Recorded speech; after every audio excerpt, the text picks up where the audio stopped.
Hello friend, good morning সবাইকে। শুভ সকালের অনেক অনেক শুভেচ্ছা রইল। আজকে তো বৃহস্পতিবার, জয় মা লক্ষ্মী। তো তোমরা কেমন আছো? আশা করি সবাই ভালোই আছো। দেখো, এত গরম পড়েছে, গরমে আর থাকতে পারছি না। তোমাদের কাদের কাদের এখানে এত গরম পড়েছে বুঝতে আমাকে জানাবে তো কমেন্ট বক্সে। আমাদের এখানে তো প্রচণ্ড গরম, মানে আমি আর সহ্য করতে পারছি না।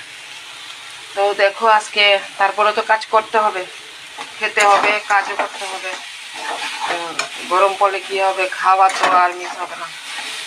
একটু হালকা খাবার এইসবই খেতে তো হবেই বাঁচতে হলে। তো দেখো কি নিয়ে বসেছি আজকে। শসা, তারপরে ঝিঙা, এগুলো দিয়ে তোমার একটা শুকর ডাল করেছি। এখন এটার মধ্যে একটা লেবু পাতা দেব, দিয়ে রেখে দেব। তো এটা মানে গরমের জন্য খুব ভালো খেতে। তো দেখো, আর এটা করে বসিয়েছি আমার প্রিয় শাক, ঢেঁকির শাক। তোমাদের কাদের কাদের প্রিয় আমাকে অবশ্যই জানাবে, আমার তো খুব প্রিয়। তো দেখো, আলু ভাজা দিয়ে দিয়েছি এটার মধ্যে। আমি দেখো আজকে একটু দুপুরটা ব্যস্ত থাকবো।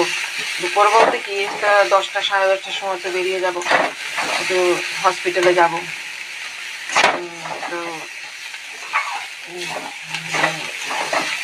তো সুখে দেখানোর জন্য তো যাব একটু। তো তোমাদের পরিবারে যদি একটু না আসতে পারি, আমি বিকালবেলা সবার পরিবারে চলে আসবো। সবাই আমার পাশে থেকো। তো দেখো, ঢেঁকির শাক বসিয়েছি। আজকে আর বেশি কিছু রান্না করব না। আজকে ডাল আর ঢেঁকির শাক আর তোমার ভাত, আর একটা কিছু ভাজি করবো দুপুরবেলা, আর ডিমের অমলেট করব। আর কিছু করবো না এখন, কারণ সকালবেলা ঘুমের থেকে উঠে এত কিছু করে যাওয়া সম্ভব না। অন্য দিন তো আমি আগে রান্নাটা কমপ্লিট করে তারপরে তোমার অন্য কাজ করি। তো আজকে তো বাকি কাজগুলো করতে হবে, তো সেজন্য আর হয়নি। তো বেশি কিছু আর গরমে খেতেও চায় না। তো আজকে সিমসাম রান্না। কেমন হয়েছে অবশ্যই জানাবে।